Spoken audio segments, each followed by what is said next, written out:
Hello friends, welcome to Bava's cooking. இன்றைக்கி மீன் குழம்பு எப்படி செய்கிறதுன்னு பார்த்துடலாமா?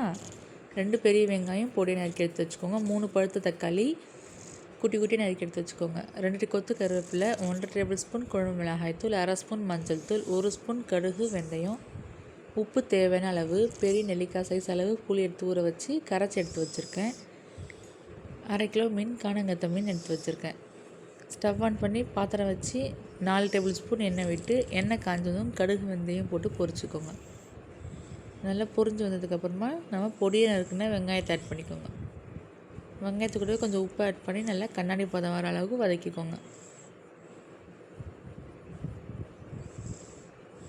நல்லா இந்த மாதிரி வதங்கி வந்ததுக்கப்புறமா நம்ம பொடியை நறுக்கி வச்சு தக்காளி ஆட் பண்ணிக்கோங்க. இதுக்கு நல்லா பழுத்த தக்காளி எடுத்துக்கோங்க, அப்போ தான் டேஸ்ட் நல்லாயிருக்கும். தக்காளி ஆட் பண்ணோடனே தட்டு போட்டு மூடி வச்சுக்கலாம். ஒரு 5 நிமிஷம் நல்லா மசிஞ்சு நல்லா ஒரு கிரேவி மாதிரி வரும். அந்த ஸ்டேஜில் 1/2 ஸ்பூன் மஞ்சள் தூள், எடுத்து வச்சுருக்க 1 டேபிள் ஸ்பூன் குழம்பு மிளகாய் தூள், கொஞ்சமாக உப்பு ஆட் பண்ணிக்கோங்க. கருவேப்பிலை ஒரு கொத்து ஆட் பண்ணி நல்லா பச்சை வாடை போகிற அளவுக்கு அந்த வெங்காயம் தக்காளி கூடவே நல்லா மிக்ஸ் பண்ணிக்கோங்க.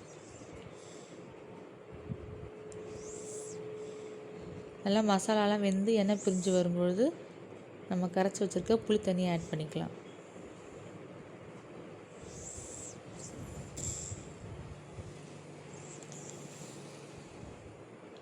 புளி தண்ணி கூடவே நம்மளுக்கு எவ்வளோ தண்ணி வேணுமோ ஆட் பண்ணிக்கோங்க. குழம்பு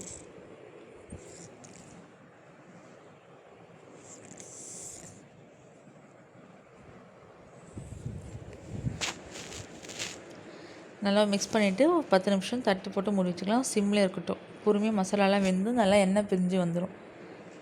இந்த ஸ்டேஜில் ஒரு 3 துண்டு மாங்காய் ஆட் பண்ணிக்கலாம்.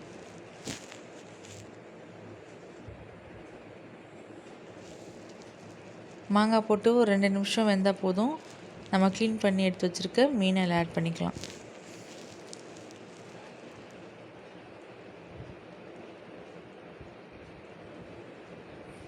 மீன் ஆட் பண்ணோடனே லைட்டாக மிக்ஸ் பண்ணிவிட்டு தட்டை போட்டு மூடி ஒரு 10 நிமிஷம் வேக வச்சு எடுத்துக்கோங்க.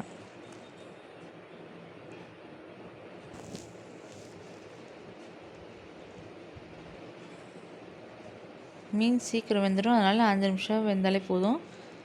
நல்லா எண்ணெய் பிரிஞ்சு வந்ததுக்கப்புறமா ஸ்டவ் ஆஃப் பண்ணிடலாம்.